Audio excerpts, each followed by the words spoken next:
morning. This is Mila with the daily report from the Eatglobe newsroom in Varna. Let's start with the news for today. Biodegradable phones are already on their way. Scientists from the University of Missouri and the Federal University of ABC Brazil are one step closer to creating the first screen display for phones from organic components.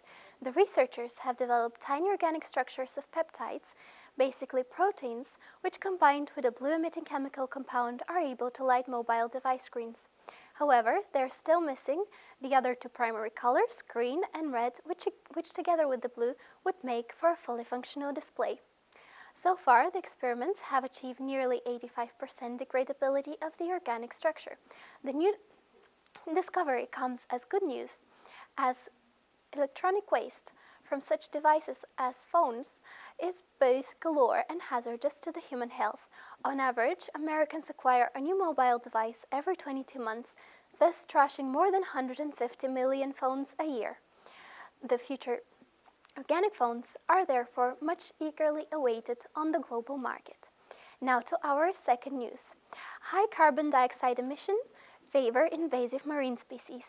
Ocean acidification is a process by which oceans absorb more than a quarter of human-induced carbon dioxide emissions, which reduces seawater pH and makes it increasingly corrosive to calcium carbonate, a main chemical compound found in the shells and skeletons of many seawater species. As you can imagine, ocean acidification makes such species vulnerable to predators as their shells and skeletons easily dissolve away, and it also creates a dynamic new food chain in oceans.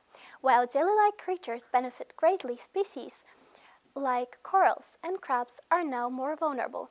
Researchers from Plymouth University predict that the rise of carbon dioxide levels in the ocean will increase the population of invasive species like shellfish, crabs, and predatory snails. Interestingly, ocean acidification both helps and hinders species like crabs and predatory snails. They invade Europe to feed on vulnerable oysters and scallop in local aquafarms, but are also at a greater risk of predation themselves as their larva is now growing softer shells. And finally, to our third news, all the way from Taipei, the world's first building made entirely of recycled water bottles was built in Taipei, Taiwan. A Taipei-based company called MiniWiz is trying to revolutionize the way we build through their polybrick technology, which features bricks made entirely from recycled water bottles that are joined together in a giant honeycomb structure. The translucent, increasingly naturally insulated and durable material provides extra strength and can also endure pressure similar to that of a hurricane without being damaged. Additionally, it provides greater protection against UV light, water, and fire. Using polybricks also dramatically reduces the building's carbon footprint, as the modules can be manufactured on site. The 9-story Eco Arc Pavilion was created from 1.5 million recycled plastic bottles and resembles a giant structure constructed from Lego pieces.